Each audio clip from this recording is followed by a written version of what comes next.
नमस्कार, आप देख रहे हैं दैनिक चिंतक। लोकसभा के बाद राज्यसभा से भी तीनों नए क्रिमिनल लॉ बिल पास हो गए हैं।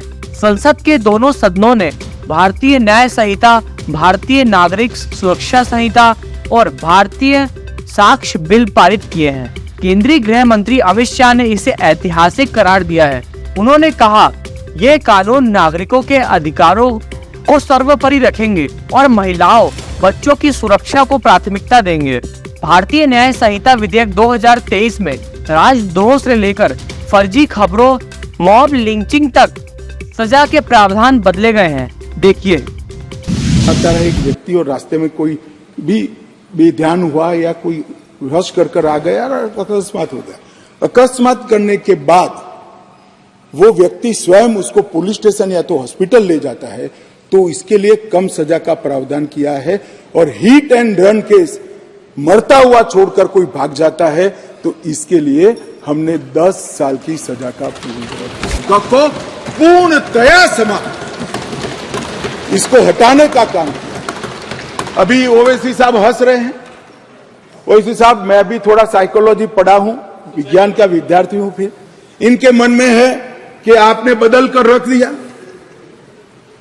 मान्यवर, मैं कहना चाहता हूं, हमने राजद्रोह की जगह देशद्रोह की स्थिति रखी। अब ये देश आजाद हो चुका है, लोकतांत्रिक देश है। शासन की टीका तो कोई भी कर सकता है, किसी को भी करने का अधिकार है।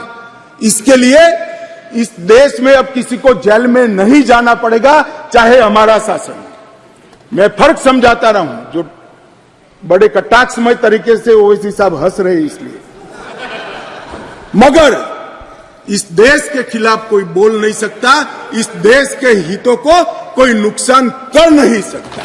इस देश के झंडे, इस देश की सीमाएं, इस देश के संसाधनों के साथ अगर कोई खिलवाड़ करेगा तो निश्चित रूप से उसको जेल में 16 और 12 वर्ष की उम्र के नाबालिगों के बलात्कार के लिए हमने अलग अलग सजा का निर्धारण किया है।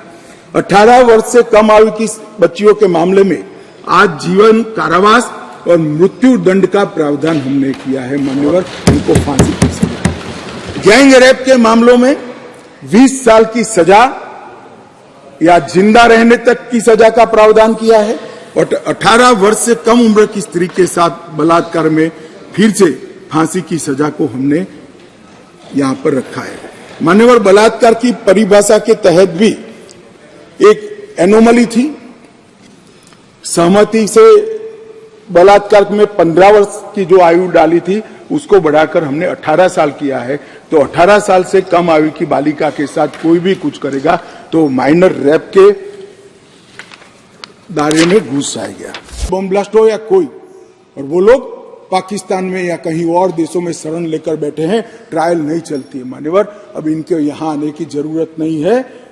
90 दिन के अगर वो कोर्ट के सामने नहीं आते हैं तो उनकी अनुपस्थिति में ट्रायल होगी। एक सरकारी वकील उनकी पैरवी करेगा, फांसी भी होगी, झटमटिप भी।